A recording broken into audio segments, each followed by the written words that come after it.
சில பேர் ஆளை பார்த்தா 60 வயசு மாதிரி தோணும். உண்மையான வயசு என்னன்னு பார்த்தா 40 அல்லது 45ம்பாங்க.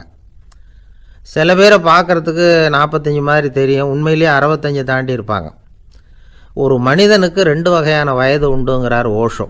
அதாவது உடம்புக்குன்னு ஒரு வயசு, மனசுக்குன்னு ஒரு வயசு. முதல் உலக மகாயுத்தம் நடந்தது இல்லையா, அது முடிஞ்சதுக்கப்புறம் முதல் தடவையாக மனிதனின் மூளை வளர்ச்சியை பற்றி மனநல வைத்தியர்கள் ஒரு கணக்கெடுப்பு சோதனை நடத்தினாங்களாம்.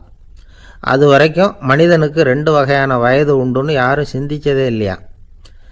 அந்த உலக மகாயுத்தம் முடிஞ்சதுக்கு அப்புறம் மனிதனுடைய சராசரி மனதின் வயதை கணக்கிட்டு பார்க்கும் பொழுது அவங்களுக்கெல்லாம் ரொம்ப அதிர்ச்சியாக இருந்துதான். ஏன்னா அது ரொம்ப பின்தங்கிய நிலையில் இருந்திருக்கு, வளர்ச்சி அடையாத நிலையில் இருந்திருக்கு. அவங்க கண்டுபிடிச்ச பிரகாரம் அப்போ மனசோட சராசரி வயசு என்ன தெரியுமா, 14. அப்படின்னா பார்த்துங்க, உடல் ரீதியாக ஒருத்தரோட வயசு 70 கூட இருக்கலாம், ஆனால் மனசோட வயசு 14 தான். இதுக்கு நேர்மாறாக அமைஞ்சு போச்சுன்னு வச்சுங்க.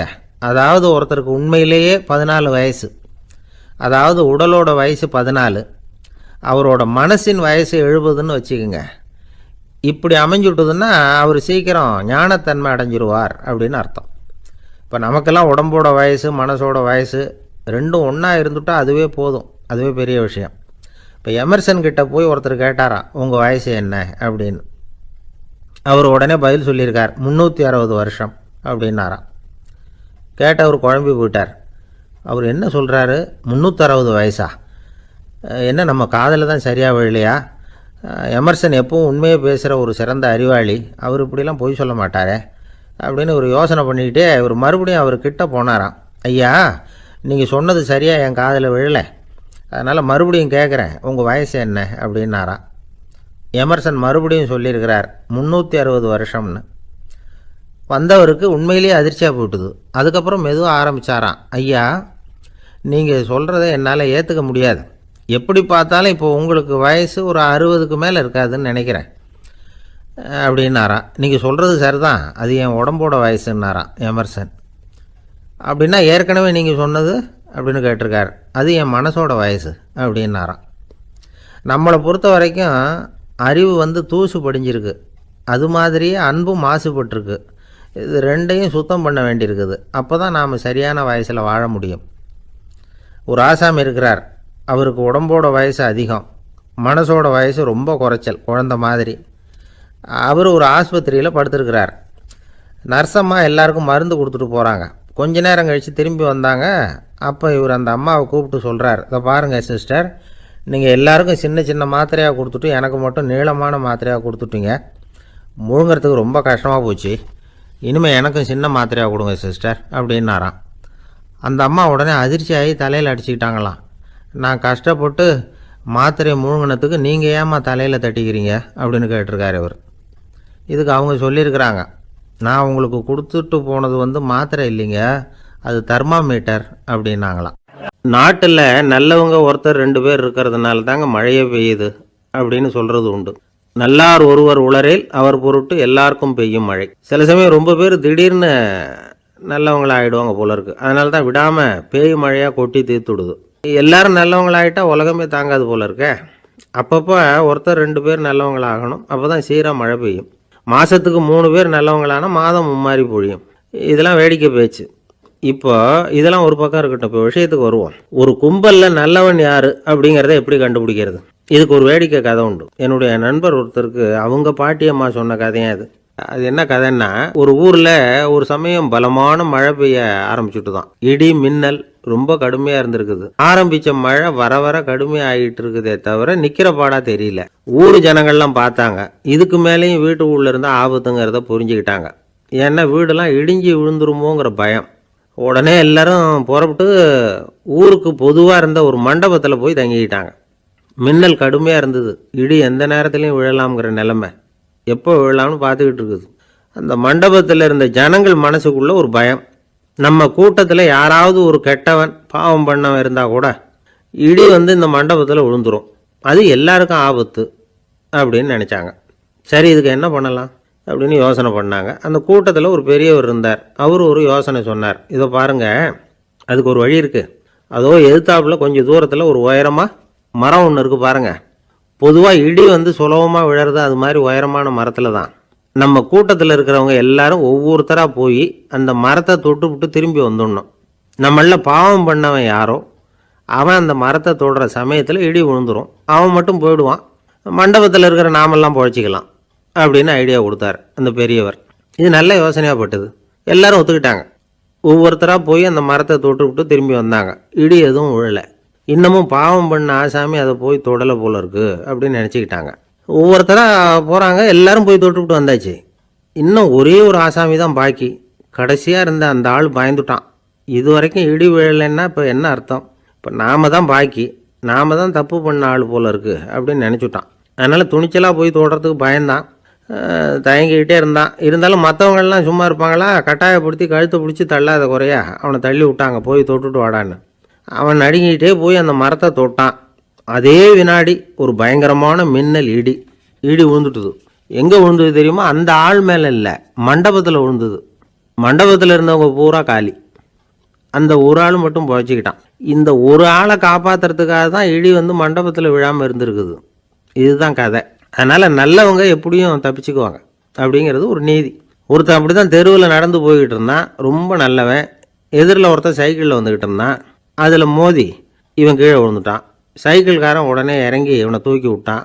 இவன் எழுந்திரிச்சு அவனை முறைச்சி பார்த்தான். அப்படி பார்க்காதீங்க சார், நீங்கள் ரொம்ப புண்ணியம் பண்ணியிருக்கீங்க, அதுதான் இப்போ வந்து சைக்கிளில் மோதிக்கிட்டீங்க அப்படின்றான். என்ன அப்படி சொல்கிறேன் நான்? இவன் 10 நிமிஷத்துக்கு முன்னாடி நான் லாரி ஓட்டிகிட்டு வந்தேன், அப்போ நீங்கள் எதிரில் வந்திருந்தீங்கன்னா என்ன ஆயிருக்கும் அப்படின்னானா அவன். காலத்தில் மாமியாராகவும் ஆக போகிற ஒரு நேயர் தான். சரி, இந்த கதைக்கு வருவோம். அதாவது ஒரு சின்ன குடும்பம், அந்த வீட்டில் மாமியார் ஆட்சி, அவங்க வச்சது தான் சட்டம். பிள்ளையாண்டான் எப்படின்னா அம்மா சொல்கிறதையும் கேட்டுக்குவான், மனைவி சொல்கிறதையும் கேட்டுக்குவான், நமக்கு என்னத்துக்கு வம்புங்கிற டைப்பு. மருமகள் பேரில் குறை கண்டுபிடிக்கிறதுலையே அந்த மாமியாருக்கு ஒரு சுவாரஸ்யம். சின்ன சின்ன விஷயத்துலாம் குத்தம் கண்டுபிடிச்சிக்கிட்டே இருக்கிறாங்க. பொதுவாக எல்லாரும் எப்படின்னா ஏதாவது ஒரு காரணத்துக்காக சண்டை போட்டுக்கிட்டு இருப்பாங்க. அந்த அம்மா எப்படின்னா ஏதாவது ஒரு சண்டையை போடுறதுக்காக காரணத்தை தேடிக்கிட்டு இருப்பாங்க. அப்படி ஒரு மனசு. அந்த மருமக பொண்ணு பாவம் பயந்து பயந்து ஒவ்வொரு காரியமும் செஞ்சுக்கிட்டு வந்தது. இப்படியே பல வருஷம் ஓடி போட்டுது. அந்த மாமியாருக்கும் ரொம்ப வயசாகிட்டுது. இருந்தாலும் அந்த பழைய சுபாவம் மட்டும் மாறவே இல்லை. திடீர்னு ஒரு நாள் பக்கவாதம் வந்து அந்த அம்மாவுக்கு ஒரு பக்கம் கை கால் இழுத்துக்கிட்டுது. வாய் சுத்தமாக பேச முடியாமல் போயிட்டுது. சத்தம் மட்டும் வரும். ஒரு பக்கத்து கை காலை அசைக்க முடியும், பேசுகிறதெல்லாம் கையால் தான், அதாவது கை சைகையால்.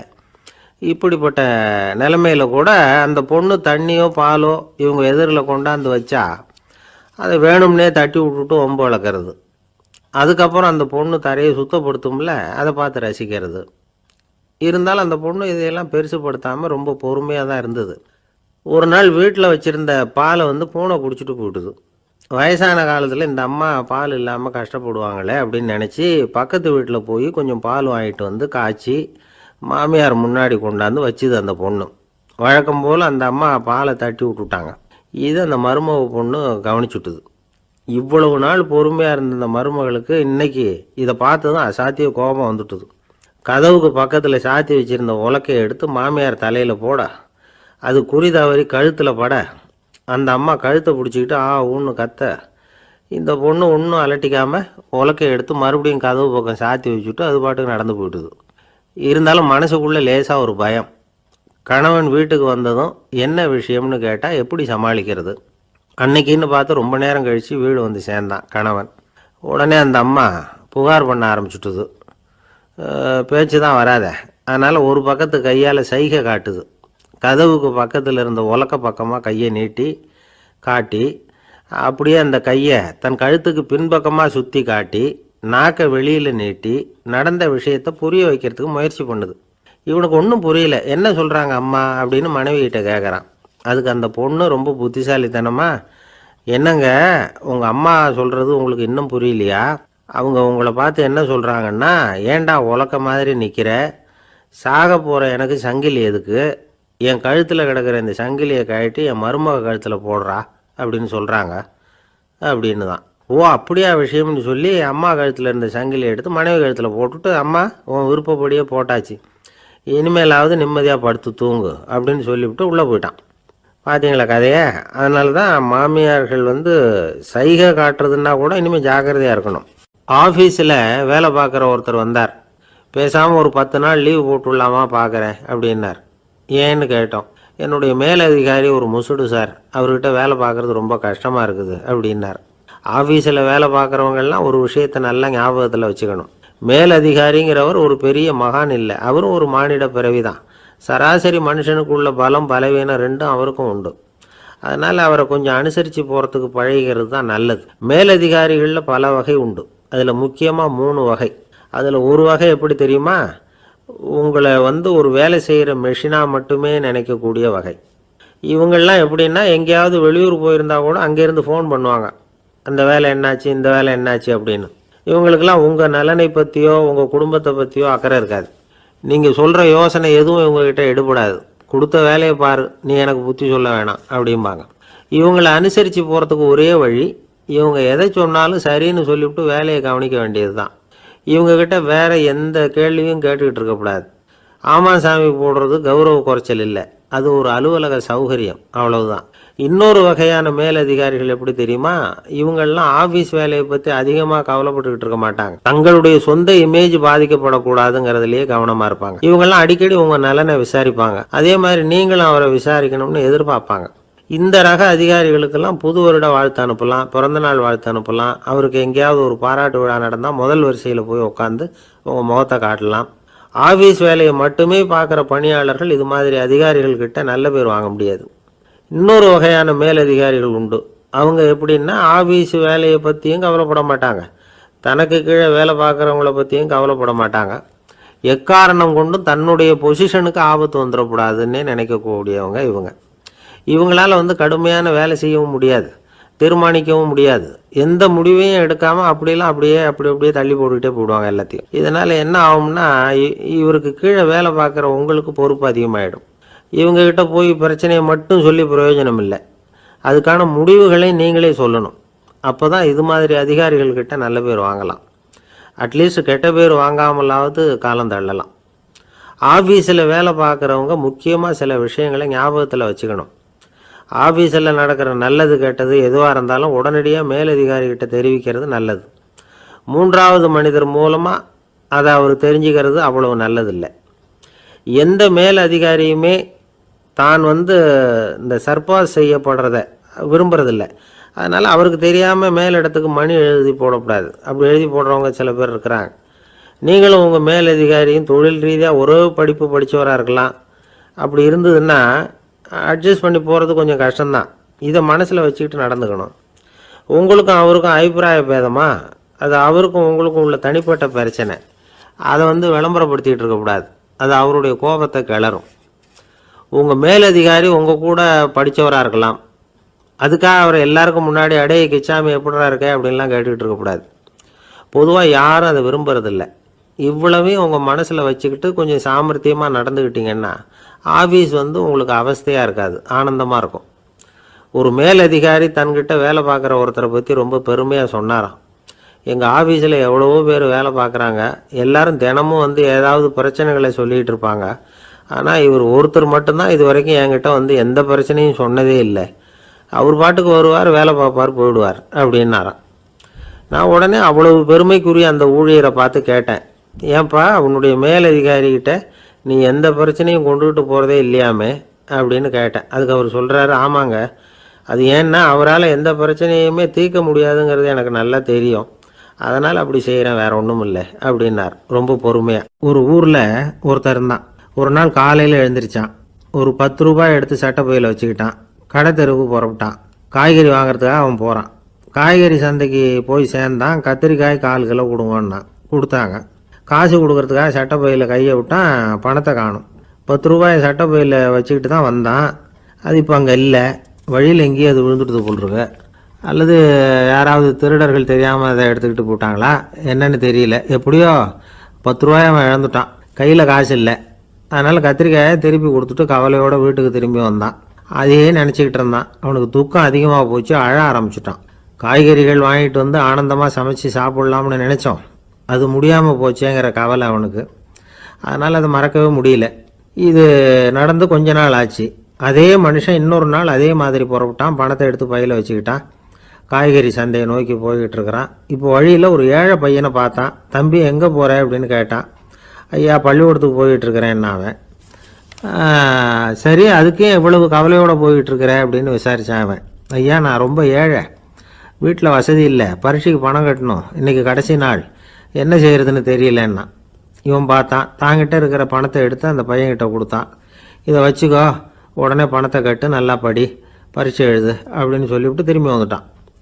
வெறுங்கையோடு திரும்பி வந்தும் வீட்டில் கேட்குறாங்க எங்கே காய்கறின்னு வழக்கம் போல் கேட்டாங்க. இவன் நடந்ததை சொன்னான். இப்போ வீட்டில் இருந்தவங்க அவங்ககிட்ட ஒரு கேள்வி கேட்டாங்க.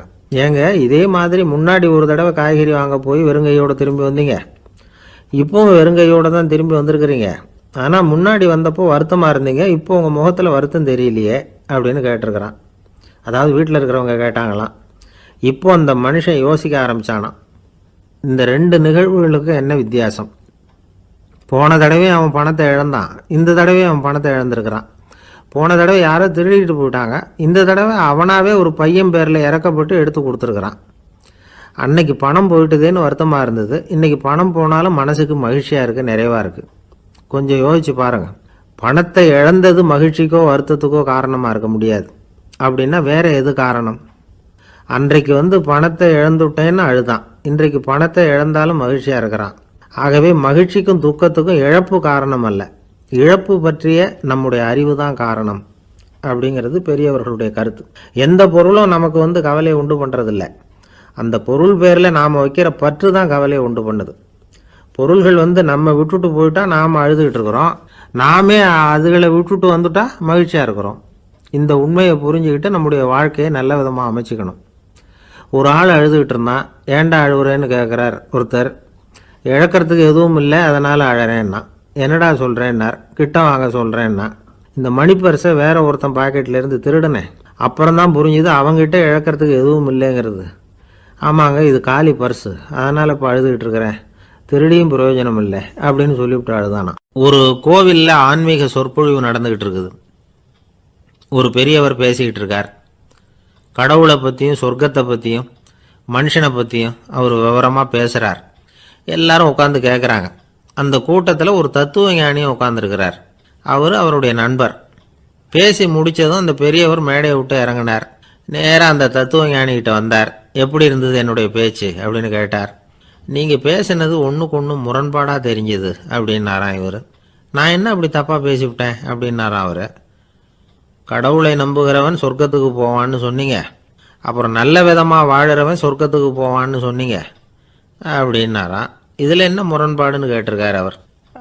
இதில் தான் முரண்பாடு தெரியுது எனக்கு. அதாவது இங்கே ஒருத்தன் எல்லா தப்பும் பண்ணிகிட்டு இருக்கிறான், அவன் கடவுளை நம்பினான்னா அவன் சொர்க்கத்துக்கு போவானா? இது என்னுடைய முதல் கேள்வி. இல்லைன்னா ஒருத்தன் எந்த தப்பும் பண்ணல, ரொம்ப ஒழுங்காக வாழ்ந்துக்கிட்டு இருக்கிறான், ஆனால் அவன் கடவுளை முரட்ட ஆசாமி கையில் அறிவாளோடு அவன் இங்கே வந்தானான்னு உங்ககிட்ட கேட்குறான்னு வச்சுங்க. உண்மைதான் உயர்வு தரும் அப்படின்னு நினச்சிக்கிட்டு ஆமாம் உள்ளே தான் இருக்கிறான், அடுப்பங்கரையில் குதிருக்கு பின்னாடி உட்காந்துருக்கிறான், போய் பிடிச்சிட்டு போங்க அப்படின்னா சொல்லுவீங்க. அது நன்மை இல்லாத உண்மை, அதனால் பிரயோஜனம் கிடையாது. அதே மாதிரி உங்கள் பேச்சில் அன்பு இருக்கணும், நிதானம் இருக்கணும், இனிமை இருக்கணும், சிந்தித்து பேசணும், சமயம் அறிந்து பேசுகிறதும் முக்கியம். அதை பற்றி நமக்கு வேறு யாரும் சொல்லிக் கொடுக்க வேண்டியதில்லை. எந்த நேரத்தில் யாருக்கிட்ட எப்படி பேசினா காரியம் நடக்கும் அப்படிங்கிறது நமக்கு நல்லா தெரியும். அது கைவந்த கலை. அவை அறிந்து பேசுகிற திறமை பேச்சாளர்களுக்கு ரொம்ப அவசியம். அது இல்லைன்னா நிலைமை பரிதாபமாயிடும். ஒரு பேச்சாளர் ரொம்ப மும்முரமாக பேசிக்கிட்டே இருந்தாராம். ரொம்ப நேரம் நிறுத்தவே இல்லை, பேசிக்கிட்டே இருக்கிறார். சபையில் இருந்தவங்கெல்லாம் ஒவ்வொருத்தராக எழுந்திரிச்சு போய்கிட்டே இருக்கிறாங்க. கடைசியில் 2 பேர் தான் அக்கறையாக பேசுகிறவரை கவனிச்சிட்டு உட்காந்துருந்தாங்களாம். மேடையில் பேசிக்கிட்டு இருந்தவர் அவங்கள பார்த்து சொன்னாராம், எனக்கு கூட்டம் முக்கியம் இல்லை, எவ்வளவு பேர் என் பேச்சை கேட்குறாங்க அப்படிங்கிறது முக்கியம் இல்லை, நீங்கள் 2 பேராவது ஊக்கமாக என்னை கவனிச்சிக்கிட்டு உட்காந்துருக்குறீங்க, அது போதும், உங்களுக்காகவே நான் பேசிக்கிட்டு இருக்கிறேன் அப்படின்னார். இதை கேட்டதும் உட்காந்துருந்த 2 பேரில் ஒருத்தர் எழுந்திருச்சு, அப்படி இல்லைங்க, நாங்கள் 2 பேரும் நீங்கள் பேசி முடித்த உடனே தொடர்ந்து பேச வேண்டிய ஆளுங்க, அதுக்காக தான் காத்துக்கிட்டு இருக்கிறோம், சீக்கிரம் முடிங்க அப்படின்னாங்களாம். ஒரு ஊரில் ஒரு புகழ்பெற்ற பத்திரிகையாளர் இருந்தார். அவர் ஒரு நாள் திடீர்னு இறந்து போயிட்டார். அதுக்கப்புறம் நேராக சொர்க்கத்துக்கு போனார். சொர்க்கத்தின் வாசலில் நின்றுக்கிட்டு இருந்த ஒருத்தர் அவரை தடுத்தார். இதை பாரு, ஏற்கனவே இங்கே 12 பத்திரிகையாளர்கள் இருக்கிறாங்க. அவங்களுக்கு இங்கே வேலை இல்லை. அதுக்கு என்ன காரணம்னா, சொர்க்கத்தில் திடுக்கிடும் செய்திகள்லாம் ஒன்றும் கிடையாது. அப்படி என்ன இருக்க போகுது இங்கே? இங்கே எல்லாம் அது ஒழுங்காக நடந்துக்கிட்டு இருக்கோம். எல்லாம் ஒழுங்காக நடந்தால் பத்திரிகைகளுக்கு சுவாரஸ்யமான கொலை கொள்ளை தீ வைப்பு இது மாதிரி எதுவும் இங்கே இல்லை. ஏற்கனவே இங்கே இருக்கிறவங்க எல்லாரும் மரத்தடியில் உட்காந்துக்கிட்டு தியானம் பண்ணிகிட்டு இருக்கிறாங்க. அந்த ஒரே செய்தி தான் தினமும் இங்கே வந்துக்கிட்டு இருக்குது. அதை படிக்கிறதுக்கே இங்கே ஆள் கிடையாது. அதனால் நான் என்ன சொல்கிறேன்னா, நீ பேசாமல் நரகத்துக்கே போயிடு. அங்கே எவ்வளவோ நிகழ்ச்சிகள் நடந்துக்கிட்டு இருக்கு. அங்கே தான் அதிகமான பத்திரிகையாளர்கள் தேவைப்படுறாங்க. அங்கே உனக்கு நிறைய வேலை இருக்கும். அதை செய்கிறதில்ல நீயும் மகிழ்ச்சியாக இருக்கலாம் அப்படின்னு சொன்னாராம். அங்கே அந்த சொர்க்கத்தின் வாசலில் நின்றுக்கிட்டு இருந்தவர். இந்த பத்திரிகையாளர் அங்கேயே நின்று கொஞ்சம் யோசனை பண்ணார். இவருக்கு சொர்க்கத்திலே இருக்கணும்னு தான் ஆசை. அதனால் மெதுவாக அவர்கிட்ட பேசினாராம். ஐயா, என்னை ஒரு 24 மணி நேரம் இங்கே உள்ளே இருக்கிறதுக்கு அனுமதி கொடுங்க. இங்கே இருக்கிற பல பத்திரிகையாளர்களை எனக்கு தெரியும். அவங்களில் சில பேரை சமாதானப்படுத்தி மெதுவாக பேசி நரகத்துக்கு அனுப்பி வச்சுட்றேன். நான் இங்கே இருந்துக்கிறேன். உங்கள் கணக்குப்படி 12 பேருக்கு மேலே இங்கே தாண்டாது. அப்படி பார்த்துக்கிறேன் அப்படின்னாராம். அவரும் யோசனை பண்ணி பார்த்துட்டு, சரி அப்படியே உனக்கு அனுமதி கொடுக்குறேன். ஆனால் ஒரு விஷயம், 24 மணி நேரம் தான் அனுமதி, அதுக்குள்ளே எல்லாம் நடக்கணும் அப்படின்ட்டுருக்கார். சரின்னு சொல்லிவிட்டு இந்த பத்திரிகையாளர் உள்ளே போனார். யோசனை பண்ணார். திட்டம் போட்டு ஒரு பொருளையை கிளப்பி விட்டார். சக பத்திரிகையாளர்களெல்லாம் கூப்பிட்டு சொன்னாராம், இதை பாருங்கள், நரகத்தில் ஒரு பெரிய தினசரி பேப்பரை கொண்டுகிட்டு வர்றதுக்காக திட்டம் போட்டுக்கிட்டு இருக்காங்க. அதுக்கு பல அதிகாரிகள் தேவைப்படுறாங்க. நிறைய சம்பளம் கிடைக்கும். யார் யாரெல்லாம் நரகத்துக்கு போக ஆசைப்படுறாங்களோ அவங்கெல்லாம் போகலாம் அப்படின்னு ஒரு பொருளையை கிளப்பி விட்டார். 24 மணி நேரம் கழித்து வாசல் பக்கம் போனார். அங்கே இருந்தவர்கிட்ட எத்தனை பேர் வெளியேறினாங்கன்னு விசாரித்தாராம். அப்போ அவர் இவரை, நீ வெளியே போகக்கூடாது, முதல்ல உள்ளே தான் இருக்கணும் அப்படின்னு தடுத்தாராம். அப்புறம் சொன்னாராம், நீ சொன்ன செய்தியை கேட்டதும் இங்கே இருந்த எல்லா பத்திரிகையாளர்களுமே நரகத்துக்கு போயிட்டாங்கப்பா, உள்ளே யாருமே இல்லை, அதனால் நீ உள்ளே இருக்கலாம் அப்படின்னாராம். இதை கேட்டதும் இந்த பத்திரிகையாளரே குழம்பி போயிட்டார். ஒருவேளை உண்மையிலேயே நரகத்தில் புதுசாக பத்திரிகை ஏதாவது ஆரம்பிக்க போகிறாங்களோ அப்படின்னு அவரே நினைக்க ஆரம்பிச்சிட்டாராம். அப்புறம் சொன்னாராம், ஐயா என்னை விட்டுருங்க, நான் நரகத்துக்கே போயிடுறேன், அங்கே ஏதோ விசேஷம் இருக்கணும் அப்படின்னாராம். இல்லைன்னா இத்தனை பேரும் ஒட்டு மொத்தமாக அங்கே போகிறதுக்கு சான்ஸே இல்லை, என்னை தடுக்காதீங்கன்னு கெஞ்ச ஆரம்பிச்சிட்டாராம். மற்றவங்க நம்பணுங்கிறதுக்காக ஒரு பொருளையை கிளப்பி விட்டார். கடைசியில் தானே அந்த பொருளைக்கு ஆளாயிட்டார். அதாவது பிறரை ஏமாற்றிய அவரது மனம் கடைசியில் அவரையே ஏமாற்ற ஆரம்பிச்சுட்டு பாருங்க. நீங்கள் இப்படி அடுத்தவங்களை ஏமாத்துறதுக்கு உங்கள் மனசை பழக்கப்படுத்துறீங்க, ஆனால் கடைசியில் அதனால் நீங்களே ஏமாற்றப்படுகிறீர்கள் அப்படிங்கிறது பெரியவர்களுடைய புத்திமதி. அதனால் உங்கள் மனசுக்கிட்ட ரொம்ப எச்சரிக்கையாக இருங்கோ அப்படிங்கிறாங்க. நம்ம ஆளுங்க அங்கே போய் என்ன சொல்லுவாங்கன்னா, இதை பாரு அங்கே போகாத இங்கே போகாதேன்னு பயமுறுத்துறது உண்டு. சில பேர் அங்கே பேய் இருக்குது, பிசாசு இருக்குது அப்படின்னு பொருளையை கிளப்பி விடுறது உண்டு. இருட்டு நேரம் காட்டு வழியாக ஒருத்தன் போய்கிட்டு இருக்கிறான். அங்கே பேய் பிசாசு நடமாட்டம் இருக்கிறதாக வதந்தி. இவன் பயந்துக்கிட்டே வேகமாக போகிறான். காடு முடிஞ்சு மெயின் ரோட்டுக்கு வந்து சேர்ந்தான். அப்பாடா, ஒரு பஸ்ஸு நின்றுக்கிட்டு இருக்கு தனியாக. இருட்டில் லேசாக தெரிஞ்சுது. ஓடி போய் ஏறி உள்ளே உட்காந்துக்கிட்டான். பயந்துக்கிட்டே போனவன் அப்புறம் தான் தெரியுது உள்ளே யாருமே இல்லை, டிரைவரும் இல்லை, கண்டக்டரும் இல்லை, வேறு யாரும் இல்லை. இவனுக்கு பேய் பயம் அதிகமாக போட்டுது. ஏன்னா நடு ராத்திரி. இந்த நேரம் பார்த்து அந்த பஸ்ஸு தானே நகர ஆரம்பிச்சுதான். இவனுக்கு இன்னும் பயம் அதிகமாக போட்டுது. ஏன்னா டிரைவர் சீட்டு காலியாக இருக்குது, பஸ்ஸு நகருது. இவன் உடம்பு பூரா நடுங்க ஆரம்பிச்சுட்டுது. வீல்னு கத்தலாமான்னு பார்த்தான். அந்த நேரம் பார்த்து அவன் தோளில் ஒரு கை விழுந்துதான். திடுக்கிட்டு திரும்பி பார்த்துருக்குறான். அங்கே டிரைவர் நிற்கிறார். அவர் சொன்னாராம், ஏன்பா ஏற்கனவே பஸ்ஸு பிரேக் டவுன், நாங்கள்லாம் பின்னாடி இறங்கி நின்று தள்ளிகிட்டு இருக்கிறோம், நீ மட்டும் ஜாலியாக ஏறி உக்காந்துக்கிட்டியா, இறங்கி வந்து தள்ளப்பா அப்படின்னாராம். இருட்டை கண்டா பயம் உண்டாகுதே, அது ஏன்? இப்படி ஒரு கேள்வியை ஒரு பெரியவர்கிட்ட கேட்டாங்க. அதுக்கு அவர் பதில் சொல்கிறார், மனிதனுடைய ஆதிகால வாழ்க்கையில் தொற்றிக்கொண்ட அதோ அந்த புத்தகத்தோட பேர் பக்கத்தில் அதை எடுத்துக்கிட்டு போனவங்க கையெழுத்து உத்து பார்க்குறாங்க எல்லாரும். அதில் போட்டிருக்குது பேர் CN அண்ணாதுரை அப்படின்னு எழுதியிருந்தது. அவர் தான் பேரறிஞர் அண்ணா. நேரு படிக்க விரும்பின ஒரு புத்தகத்தை அதே நேரம் படிக்க விரும்பின இன்னொரு தலைவர் இவர். படிக்கிறதுல அவருக்கு இருந்த ஆர்வத்தை நாம் தெரிஞ்சுக்கணும்னா அதுக்கு எவ்வளவோ சம்பவங்கள் இருக்குது. கடைசி காலத்தில் அவர் அடையாறு மருத்துவமனையில் படுத்திருக்கிறார். அவருக்கு ஒரு முக்கியமான அறுவை சிகிச்சை செய்ய வேண்டியிருக்குது அவசரமாக. அமெரிக்காவிலேருந்து டாக்டர் மில்லர் வந்திருக்கிறார். அவர்கிட்ட கேட்குறார், டாக்டர் நாளைக்கே அறுவை சிகிச்சை செய்ய போகிறீங்களா அப்படின்னு. ஆமாங்கிறார் டாக்டர் மில்லர். நாளைக்கு மறுநாள் செஞ்சுக்கிறேனே அப்படின்னாரான் அண்ணா. ஏன் ஏதாவது நாள் பார்க்குறீங்களான்னு கேட்டிருக்கார். இல்லை, ஒரு புத்தகத்தை படிச்சுக்கிட்டு இருக்கிறேன், அதை நாளைக்குள்ளே முடிச்சிருவேன், அதுக்கப்புறம் நான் இறந்தாலும் கவலை இல்லை அப்படின்னாரான் இவர். அவர் தான் அறிஞர் அண்ணா. சங்ககால நூல்கள்லேருந்து சமீபத்தில் வந்த நூல்கள் வரைக்கும் எல்லாம் அவர் படிச்சிருக்கிறார். ஒரு திருமண விழாவில் அவர் பேசும்பொழுது சொன்ன விஷயம் இது. சங்க காலத்தில் காதலியை மணக்க விரும்புகிறவனுக்கு அவனுடைய தந்தை வீர சோதனைகள்லாம் வைப்பார். போய் புலிப்பல் கொண்டுக்கிட்டு வா, அப்போ தான் என் பொண்ணை கொடுப்பேன் அப்படின்னு சொல்லுவார். காதலன் உடனே காட்டுக்கு போவான், ஒரு புலியை கொன்று அதனுடைய பல்லை கொண்டுக்கிட்டு வருவான். அதை வீர பதக்கத்தில் பதிச்சு அவனுக்கு மாமனார் சூட்டுவார் கல்யாண சமயத்தில். இப்போலாம் காதலன் கிட்ட அப்படி சொல்ல முடியாது. இப்போலாம் காதலன் கிட்ட காட்டுக்கு போய் புலிப்பல் கொண்டுக்கிட்டு வான்னு யாராவது சொன்னால் புலி தான் மாப்பிள்ளையாக வந்து சேரும் அப்படின்னார். ஒரு கடைக்கு போனேன், 5 ரூபா பணத்தை எடுத்து கொடுத்தேன். ஒரு தினசரி பத்திரிகையை கேட்டேன். அவர் உடனே அங்கே அடுக்கி வச்சுருந்த பத்திரிகையில் ஒன்று எடுத்து என் கையில் கொடுத்தார். வாங்கிக்கிட்டேன். மீதி பணத்தை எடுத்தார். அதையும் என் கையில் கொடுக்கணும்ல, கொடுக்கல. எதிரில் இருந்த பலகையில் வச்சு எடுத்துக்க சொன்னார். எப்போவும் அவர் அப்படி தான் பண்ணுவார். நானும் எடுத்துக்கிட்டு வந்துடுவேன். இவர் ஏன் இப்படி பண்ணுறாருங்கிறது எனக்கு ரொம்ப நாளாக ஒரு சந்தேகம்.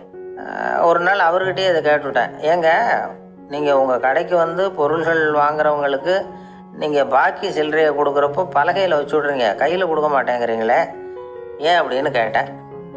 காசை கையில் கொடுத்தா நம்மக்கிட்ட இருக்கிற லட்சுமி போயிடுவா சார் அப்படின்னார். அதாவது பணம் செலவாயிடும் அப்படின்னு அர்த்தமா. இன்னொரு நண்பர், அவர் ஒரு நாள் வழக்கத்துக்கு மாறாக ரொம்ப சோகமாக உட்காந்துருக்கிறார். ஏங்க என்னாச்சு, ஏன் இப்படி கப்பலே கவிழ்ந்தது மாதிரி உட்காந்துருக்குறீங்க அப்படின்னு கேட்டேன்.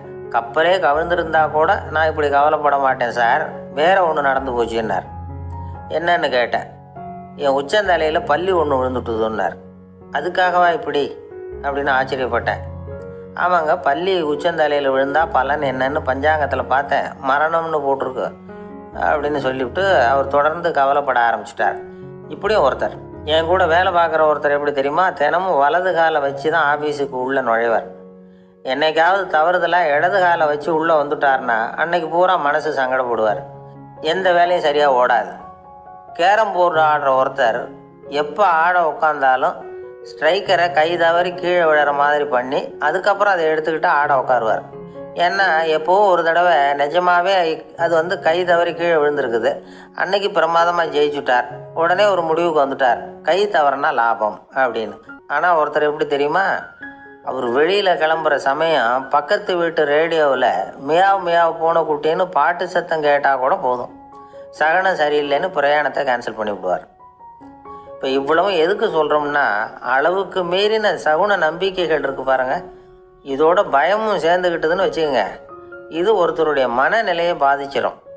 இது உளவியல் நிபுணர்கள் சொல்கிற கருத்து. வாழ்க்கையே தடுமாற வச்சிரும். பாதுகாப்பு இல்லாத உணர்வு, ஒரு விதமான டிப்ரெஷன் மனநிலை, இதெல்லாம் தான் இதுக்கு காரணமாக அமையலாம். சில பேர் காய்கறி நறுக்க கத்தியை கையில் எடுத்தால் கூட நேரம் சரியாக இருக்கா அப்படின்னு பார்த்துட்டு தான் வேலையை ஆரம்பிக்கிறது வழக்கம். அறிவு தான் மனசுக்கு வாத்தியாராக இருக்கணும், அப்போ தான் வாழ்க்கை நிம்மதியாக இருக்கும். அறிவு மனசு சொல்கிறபடியெல்லாம் கேட்க ஆரம்பிச்சுட்டுதுன்னா இடைஞ்சல் தான். ஒருத்தருக்கு 7ஆம் நம்பர் தான் ராசியான நம்பராம். 7ஆம் தேதி தான் எந்த காரியத்தையும் ஆரம்பிப்பாராம். 7 எழுத்து வர்றது மாதிரி பேரை மாற்றி வச்சுக்கிட்டார். 7 மணிக்கு தான் தினமும் எழுந்திருப்பார். 7ஆம் நம்பர் வீட்டில் தான் குடியிருக்கார். கல்யாணம் கூட 7ஆம் தேதி தான் பண்ணிக்கிட்டார். அவர் ஒரு நாள் குதிரை பந்தயத்துக்கு போனாராம். குதிரையோட பேரையெல்லாம் பார்த்தார். ஒரு குதிரையோட பேர் 7 எழுத்தில் அமைஞ்சிருந்தது. 7 தானே இவருக்கு அதிர்ஷ்ட நம்பர். அதனால் உடனே அது பேரில் பணத்தை கட்டினார். பந்தயம் நடந்தது. என்ன சார் ஆச்சுன்னு கேட்டாங்க. நான் பணம் கட்டின அந்த என்னோட குதிரை 7ஆவதாக சேர்ந்தது சார் அப்படின்னாராம் சோகமாக. நடு ராத்திரியில் ஒரு திருடன் முழிச்சிக்கிறான். விடிகிற வரைக்கும் காத்துக்கிட்டு இருந்தால் 5000 ரூபா தான் கிடைக்கும், இப்போவே கம்பி நீட்டினா 10,000 ரூபா கிடைக்கும் அப்படின்னு யோசித்து பார்த்துட்டு ஒரு முடிவுக்கு வந்தான். மெதுவாக அந்த 10,000த்தையும் சுருட்டிக்கிட்டு அடுத்தவனுக்கு தெரியாமல் ஓடி போயிட்டான். விடியுது. அடுத்தவன் எழுந்திரிச்சு பார்க்குறான். பணத்தையும் காணலை, பாகஸ்தனையும் காணலை. இந்த திருடன் அந்த திருடனை திட்டுறான். திருட்டு பய, அயோக்கிய பய, இப்படி அநியாயமாக கிளப்பிட்டு போட்டானே அப்படிங்கிறான். இதுலேருந்து என்ன தெரியுது? தெரியாமல் எடுத்துக்கிட்டு போகிறது திருட்டு, அயோக்கியத்தனம், அநியாயம் அப்படிங்கிறது இவனுக்கு தெரிஞ்சிருக்குது. அதனால தான் அடுத்தவனை பார்த்து இப்படி திட்டுறான். அதனால் தெரியாததுனால மனுஷன் தவறு பண்ணுறான்னு சொல்கிறது சரியில்லை. அப்படின்னா மனுஷன் பண்ணுற தவறுகளுக்கு உண்மையான காரணம் தான் என்ன? இதே சந்தேகம் அர்ஜுனனுக்கும் வந்துதான். அதனால தான் அவன் பகவானை பார்த்து கேட்குறான். மனுஷன் தன் விருப்பத்துக்கு விரோதமாக ஏதோ ஒரு சக்தியினால் பலாத்காரமாக இழுக்கப்பட்டது மாதிரி பாவம் பண்ணுறானே, அந்த சக்தி என்ன அப்படின்னு கேட்குறான். இதுக்கு பகவான் பதில் சொல்கிறார். காமமும் குரோதமும் தான் அந்த சக்திகள், அதாவது ஆசையும் சினமும். இது ரெண்டும் உன்னுடைய எதிரிகள் அப்படிங்கிறத புரிஞ்சுக்கோ அப்படிங்கிறார். இன்னமும் நுணுக்கமாக பார்த்தா காமத்தினுடைய மறு உருவங்கள் தான் குரோதமும் லோபமும். ஆசை நிறைவேறலைன்னா குரோதம், அதாவது கோபம். ஆசை நிறைவேறிட்டதுன்னா லோபம், அதாவது பேராசை. பாவத்தை கண்ட்ரோல் பண்ணணும்னா அதுக்கு மெயின் சுவிட்சு எது அப்படிங்கிறது இப்போ தான் தெரியுது. அதுக்கு மனுஷன் தெரிஞ்சே தான் தவறு பண்ணுறான் அப்படின்னு பேசிக்கிட்டோமே. அதுக்கு ஒரு உதாரணம். ஒரு ஆள் ஹோட்டலில் சாப்பிட போனான். சாப்பிட்டு முடித்தான். எழுந்திரிச்சு முதலாளிகிட்ட பில்லை கொடுத்தான். காசை கொடுக்கல. முதலாளி பணம் கொடுன்னு கேட்டார். இவன் என்கிட்ட பணம் இல்லைன்னா. முதலாளி கொஞ்சம் கூட அலட்டிக்கல. உள்ளே இருந்து ஒரு ஆளை கூப்பிட்டார்.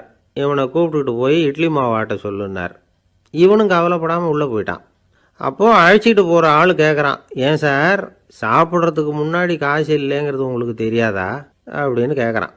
தெரியும், காசு இல்லைங்கிறதும் தெரியும், காசு இல்லாமல் சாப்பிட்டா மாவாட்டணுங்கிறதும் தெரியும் அப்படின்னா அந்த ஆள். அப்படின்னா நீங்கள் உங்கள் வீட்லேயே சாப்பிட்ருக்கலாமே அப்படின்னு கேட்குறான் அவன். அதுக்கு இவர் சொல்கிறாரு, அது எப்படி? அங்கே சாப்பிட்டாலும் நான் இதே வேலையை தானே செய்ய வேண்டியிருக்கும் அப்படின்னாரான். நம்மளை மாதிரி ஒரு ஆசாமி அவன் நம்மளை மாதிரியே கற்பனை பண்ணான். அதாவது நாம் தான் இந்த உலகத்தில் ரொம்பவும் கஷ்டப்படுறோம், மற்றவங்கெல்லாம் சந்தோஷமாக இருக்கிறாங்க அப்படின்னு அவன் நினச்சிக்கிட்டான். அவன் ஒரு நாள் கடவுளை வேண்டிக்கிட்டானான். சுவாமி, இந்த உலகத்தில் எவ்வளவோ பேர் இருக்கிறாங்க, ஒவ்வொருத்தருக்கும் ஒவ்வொரு விதமான கஷ்டம் இருக்கலாம், ஒத்துக்கிறேன். இருந்தாலும் எனக்கு அது கொஞ்சம் அதிகமாக இருக்கிறது மாதிரி தெரியுது. அதனால் நீங்கள் எனக்காக ஒரு சின்ன உதவி செஞ்சால் போதும். அது வேறு ஒன்றும் இல்லை, என்கிட்ட இருக்கிற துயரங்களை இன்னொருத்தர் யாருக்கிட்டையாவது கொடுத்துருங்க, அவர்கிட்ட இருக்கிற துயரங்களை என்கிட்ட மாற்றி கொடுத்துருங்க. ஒரு மியூச்சுவல் ட்ரான்ஸ்ஃபர், அவ்வளவுதான். அப்படி பண்ணிவிட்டா போதும் அப்படின்னு வேண்டிக்கிட்டானான். அன்னைக்கு ராத்திரியே அவன் ஒரு கனவு கண்டிருக்கான். வானத்திலேருந்து ஒரு குரல் கேட்டிருக்கு. அது என்ன சொல்லிச்சு தெரியுமா? ஏ ஜனங்களே, எல்லாரும் அவங்கவுங்க கஷ்டங்களை ஒரு பையில் போட்டு எடுத்துக்குங்க. அப்படி எடுத்துக்கிட்டு நேராக இந்த ஊர் எல்லையில் இருக்கிற கோயிலுக்கு சேருங்க அப்படின்னு அந்த குரல். ஆஹா, கடவுள் நம்ம பிரார்த்தனைக்கு செவி சாய்ச்சுட்டார் அப்படின்னு சந்தோஷப்பட்டான் இவன். உடனே என்ன பண்ணான்? தன்கிட்ட இருந்த கஷ்டத்தையெல்லாம் ஒரு சாக்கு பையில் போட்டு எடுத்துக்கிட்டான். வீட்டை விட்டு வெளியில் வந்தான். தெருவில் இறங்கி நடக்கிறான். அங்கே பார்த்தா ஏகப்பட்ட பேர் ஆளுக்கு ஒரு பையை தூக்கிக்கிட்டு கோயிலுக்கு போய்கிட்டு இருக்கிறாங்க. சில பேர் மூட்டையாக கட்டி தலையில் சுமந்துக்கிட்டு போய்கிட்டு இருக்கிறாங்க. இவன் பார்த்தான். இவனுக்கு ரொம்ப ஆச்சரியமாக இருந்தது. ஏன்னா எல்லாரும் வச்சிருக்கிற பை இவன் பையை விட பெருசாக இருந்தது. இவன் பை தான் இருக்கிறதுலே கொஞ்சம் சின்னதாக தெரிஞ்சுது. இப்போ அவன் மறுபடியும் சாமியை வேண்டிக்கிட்டான். கடவுளே, இப்போ உள்ள சூழ்நிலையை கவனித்தா என்கிட்ட இருக்கிற பையே பரவாயில்லன்னு தோணுது. அதனால் வேற பை எதையும் மாற்ற வேணாம், இதுவே பரவாயில்ல, இந்த பையோடு திரும்பி வீட்டுக்கு போனால் போதும்னு நினைக்கிறேன் அப்படின்னு எதோ நினைக்க ஆரம்பிச்சுட்டான் அவன். எல்லோரும் கோயிலுக்கு போய் சேர்ந்தாங்க. கோயிலில் அந்த குரல் மறுபடியும் கேட்டுது. எல்லாரும் அவங்கவுங்க பைகளை சோகத்தில் தொங்க விடுங்க, திடீர்னு விளக்குகள் அணையும், மணி அடிக்கப்படும், அதுதான் அடையாளம். அந்த சமயத்தில் இருட்டில் உங்களுக்கு வேண்டிய பையை நீங்கள் மாற்றி எடுத்துக்கலாம், தேர்ந்தெடுத்துக்கலாம். வெளிச்சம் இருக்கிறப்பவே உங்களுக்கு பிடிச்ச பைக்கு பக்கமாக பார்த்து நீங்கள் நின்றுக்கலாம் அப்படின்னு சொல்லி விவரம் சொல்லிச்சான் அந்த குரல். அப்படி சொன்னதுக்கப்புறம் திடீர்னு விளக்கு அணைஞ்சிது, மணி அடிச்சுது. கொஞ்ச நேரம் கழித்து மறுபடியும் விளக்குகள்லாம் எரிஞ்சுது. இப்போ பார்த்தா எல்லாரும் அவங்கவுங்க பையையே கெட்டியாக பிடிச்சிக்கிட்டு நிற்கிறாங்க. இவனும் அப்படியே நிற்கிறான். இவன் மெதுவாக பக்கத்தில் நிற்கிறவங்ககிட்ட கேட்டானா, ஏன் நீங்கள் பையை கையிலேயே வச்சுருக்கிறீங்க, செவுத்தில் மாட்டலையா அப்படின்னு கேட்டிருக்கான். இல்லைப்பா, நீ ஏன் கையிலேயே வச்சுருக்கிறியோ அதே காரணத்துக்காக தான் நாங்களும் வச்சுருக்குறோம். நம்ம கவலைகளை பற்றி நமக்கு ஓரளவுக்காவது தெரியும், ஆனால் மற்றவங்க கவலைகள் நமக்கு பரிச்சயம் இல்லாதவை, பழக்கம் இல்லாதது. அதனால் நமக்கு தெரிஞ்ச கவலைகளை சமாளிக்கிறது சுலபம். தெரியாததை சமாளிக்கணும்னா மறுபடியும் ஆரம்பத்திலேருந்து ஆரம்பிக்கணும். அதனால் பழைய நண்பர்களோடு வாழறது தான் மேல் அப்படின்னு நானான். அதுக்கப்புறம் அவன் தன்னோட பையே போதும்னு வீட்டுக்கு திரும்பி வந்துட்டானான்.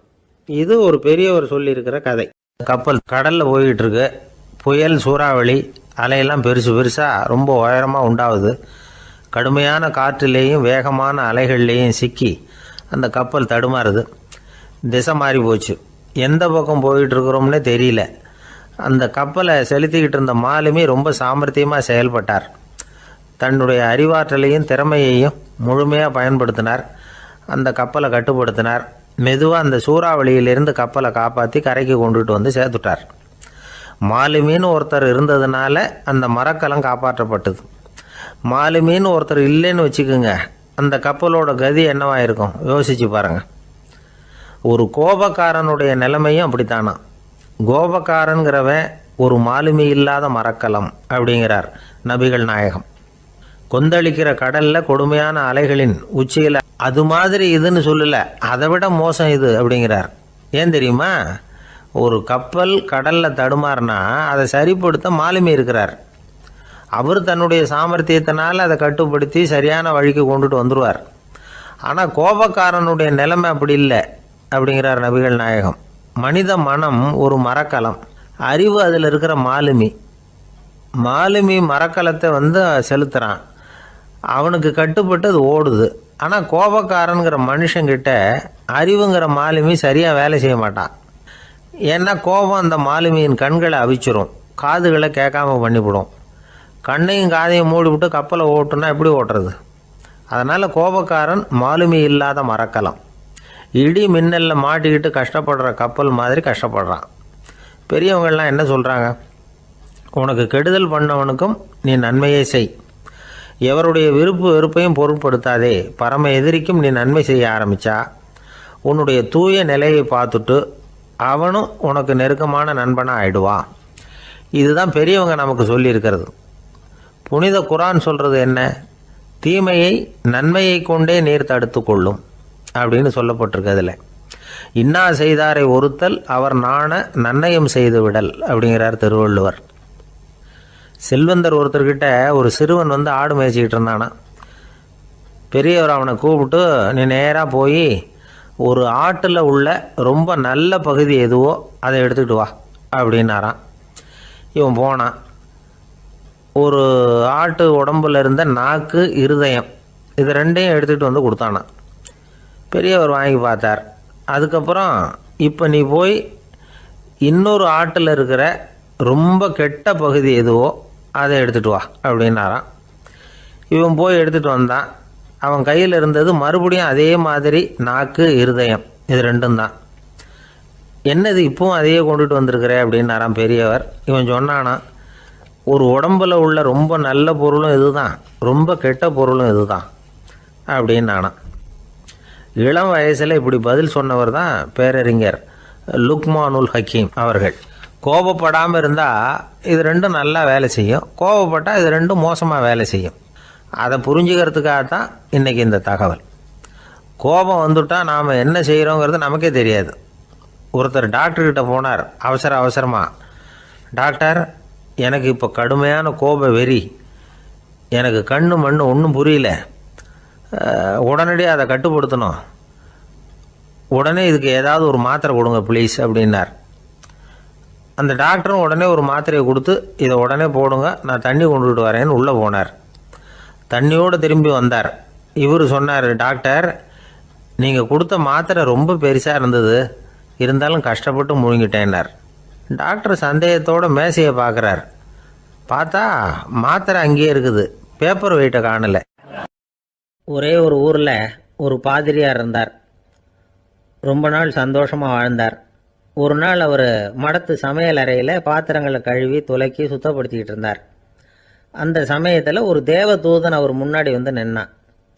இவர் நிமிர்ந்து பார்த்தார். ஆண்டவர் என்னை உங்ககிட்ட அனுப்பியிருக்கிறார், பரலோகத்தில் வாசம் செய்கிறதுக்கு உங்களுக்கு நேரம் வந்துட்டுது அப்படின்னு அந்த ஆள். ஆண்டவருக்கு என்னோட ஞாபகம் வந்ததுக்கு நன்றி, ஆனாலும் இப்போ இங்கே நீயே பாரு எவ்வளவு பாண்டங்கள் பாக்கி இருக்கு, இவ்வளவையும் நான் வந்து சுத்தப்படுத்த வேண்டியிருக்கு. அப்போ நீங்கள் எதிரில் வந்திருந்தீங்கன்னா என்ன ஆயிருக்கும் அப்படின்னானா அவன். ஒரு பெரிய தத்துவ சிந்தனையாளர் இருந்தார், சுவாங்சு அப்படின்னு பேர். அவருடைய மனைவி ஒரு நாள் திடீர்னு காலமாயிட்டாங்க. ஐயோ பாவம், அவர் ரொம்ப வருத்தப்படுவார், போய் ஆறுதலாக 4 வார்த்தை பேசிவிட்டு வரலாம் அப்படின்னு நினச்சிக்கிட்டு நிறைய பேர் அவரை தேடிட்டு வந்தாங்களாம். வந்தவங்களுக்கு ஆச்சரியம், ஏன்னா இவர் வருத்தப்பட்டுக்கிட்டு இருப்பார் அப்படின்னு தானே எதிர்பார்த்தாங்க. அப்படி இல்லை, தாளம் போட்டுக்கிட்டு உட்காந்துருக்கிறார், தாளத்துக்கு தகுந்த மாதிரி பாட்டு வேறு பாடிக்கிட்டு இருக்கிறார். என்ன மனுஷன் இவர், கொஞ்சம் கூட கவலை இல்லாமல் இப்படி இருக்கிறாரு அப்படின்னு நினச்சாங்க. ஒருத்தர் துணிஞ்சு அவர்கிட்ட கேட்டுவிட்டார், என்னங்க இது இப்படி அப்படின்னு. அதுக்கு அவர் என்ன சொன்னார் தெரியுமா? இதை பாருங்கள், என்னுடைய மனைவி பிறக்கிறதுக்கு முன்னாடி அவளுக்கு உயிரும் கிடையாது, உடலும் கிடையாது. அதுக்கு பிறகு தான் உயிர் வந்தது, உடல் வந்தது, அந்த உருவம் வந்தது. இப்போ என்ன ஆச்சு, அந்த உருவமும் உயிரும் போயிட்டுது, அவ்வளவுதானே. வந்தது போயிட்டுது. இளவேனில் காலம், இலையுதிர் காலம், பனிக்காலம், இப்படி பருவங்கள் வந்து மாறி மாறி வருது இல்லையா? அது மாதிரி பிறப்பும் இறப்பும் மாறி மாறி வருது, இது இயற்கை. இதுக்காக அழுதா அது எப்படி அப்படின்னாராம். ஞான தெளிவு அடைஞ்சவங்களுக்கு எல்லாமே சுகம்தான். திருவள்ளுவரும் அதை தான் சொல்கிறார், உறங்குவது போலும் சாக்காடு, உறங்கி விழிப்பது போலும் பிறப்பு. தூங்கிறதுக்கெல்லாம் நாம் வருத்தப்பட்டுக்கிட்ட இருக்கிறோமா? இன்றைக்கி தூங்க வேண்டியிருக்குதே, இன்னும் கொஞ்சம் நேரத்தில் நான் தூங்க வேண்டியிருக்கு அப்படின்னு சொல்லி யாராவது அழுதுகிட்டு இருப்பாங்களா? அதனால் இந்த உலக வாழ்க்கையினுடைய இயல்பை வந்து யதார்த்தத்தை நாம் தெளிவாக புரிஞ்சுக்கணும். அப்படி புரிஞ்சுக்கிட்டால் நாம் கவலை இல்லாமல் வாழ முடியும்.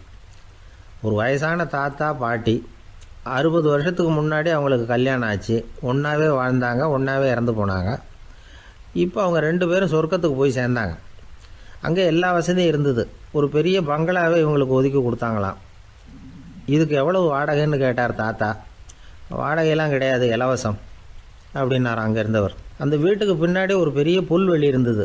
இதில் விளையாட ஏதாவது கட்டணம் உண்டான்னு கேட்டிருக்கார் தாத்தா. அதெல்லாம் ஒன்றும் கிடையாது, பணம்லாம் கட்ட வேண்டியதில்லை அப்படின்னார் அவர். பக்கத்தில் ஹோட்டல் மாதிரி ஒரு பெரிய கட்டடம், உள்ள சாப்பாட்டு மேஜைகள், அது மேலே விதவிதமான பலகாரங்கள். சாப்பாட்டுக்கெல்லாம் எவ்வளவு அப்படின்னு விசாரித்தாராம் தாத்தா. அதுதான் சொன்னேனே, இங்கே எல்லாமே இலவசம்தான், எது வேணும்னாலும் சாப்பிட்லாம், எவ்வளோ வேணும்னாலும் சாப்பிட்லாம் அப்படின்னாராம். நீங்கள் சொல்கிறீங்க அப்படி, ஆனால் நான் வந்து சர்க்கரை சேர்த்துக்கக்கூடாது, உப்பு சேர்த்துக்கக்கூடாது, பாட்டி கையால் எப்பவும் பத்திய சாப்பாடு தான் அப்படின்னாராம் தாத்தா. இதை பாருங்கள், இங்கே உங்களுக்கு அந்த கவலையும் வேண்டியதில்லை. இங்கே நீங்கள் ஸ்வீட்டு சாப்பிட்லாம், காரம் சாப்பிட்லாம், உங்களுக்கு எந்த நோயும் வராது அப்படின்னாராம் அங்கே சொர்க்கத்தில் இருந்தவர். இதை கேட்ட உடனே அந்த தாத்தா பக்கத்தில் நின்ன பாட்டியை பார்த்து கத்தினாராம், அடி பாவி, எல்லாத்தையும் கெடுத்துட்டியே, நீ எனக்கு பத்திய சாப்பாடு போடாமல் கண்டதை திங்க விட்டுருந்தா 10 வருஷத்துக்கு முன்னாடியே நான் இங்கே வந்து சேர்ந்துருப்பேனே அப்படின்னாராம். ஒரு காட்டில் ஒரு முனிவர் இருந்தார். ஒரு நாள் அவரை தேடிட்டு 4 பேர் வந்தாங்க. சுவாமி, எங்களுக்கு ரொம்ப நாளாக ஒரு சந்தேகம்னாங்க. என்னன்னு கேட்டார். இந்த உலகத்தில் எவ்வளவோ காரியங்கள் நடக்குது, எது நியாயம் எது அநியாயம் அப்படின்னு புரிஞ்சிக்க முடியலன்னாங்க. அது யாராலையும் புரிஞ்சிக்க முடியாதுன்னார் முனிவர். வந்தவங்களுக்கு ஆச்சரியமாக போச்சு, ஒரு மாதிரியாக பார்த்தாங்க. இதை முனிவர் கவனித்தார். சரி புறப்படுங்க என்னோடன்னார். எங்கன்னு கேட்டாங்க. இப்போ உங்கள் 4 பேரையும் ஒரு புஷ்பக விமானத்தில் அழைச்சிட்டு போகிறேன். இந்த உலகத்தில் சர்வசாதாரணமாக நடக்கக்கூடிய ஒரு காட்சியை உங்களுக்கு காட்ட போகிறேன். நீங்கள் பார்க்க போகிற அந்த காட்சி நியாயமா அநியாயமா அப்படிங்கிறத என்கிட்ட சொல்லணும். நீங்கள் சரியான பதில் சொன்னால் புஷ்பக விமானத்தில் தொடர்ந்து பிரயாணம் பண்ணலாம். தவறான பதில் சொன்னால் இந்த புஷ்பக விமானம் உங்களை கீழே தள்ளி விட்டுரும் அப்படின்னார். 4 பேருக்கும் பயந்தான். இருந்தாலும் முனிவர் கூப்பிடுறாரே அப்படின்னு சொல்லி புறப்பட்டாங்க.